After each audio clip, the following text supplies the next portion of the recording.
Tuding Larissa Chow selingkuh saat masih jadi istrinya. Alvin Faiz umbar chat mantan ke pria lain.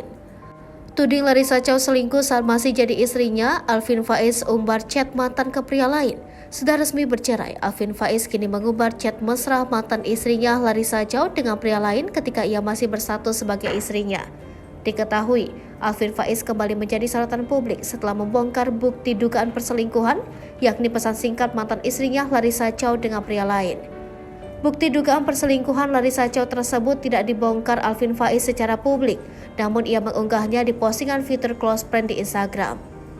Namun sayangnya, ada seorang teman yang ada di close friend Alvin Faiz membocorkan postingannya, yakni soal dugaan perselingkuhan Larissa Chow ke publik.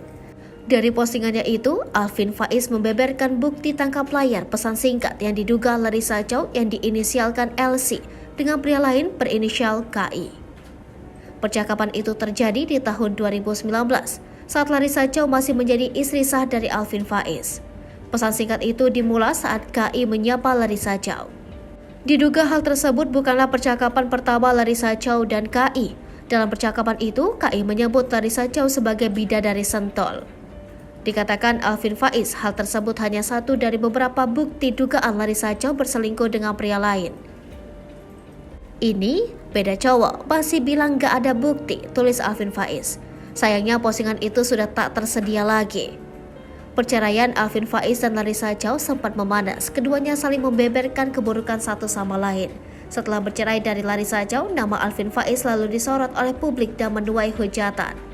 Terlebih saat Alvin Faiz memutuskan untuk kembali menikah dengan wanita bernama Henny Rahman yang merupakan mantan istri teman dekatnya sendiri. Isu Alvin Faiz berselingkuh dengan Henny Rahman sempat mencuat ke publik. Sementara hingga kini Larissa Chow masih bertahan dengan status janda karena ingin fokus mengurus putra sematawayangnya Yusuf.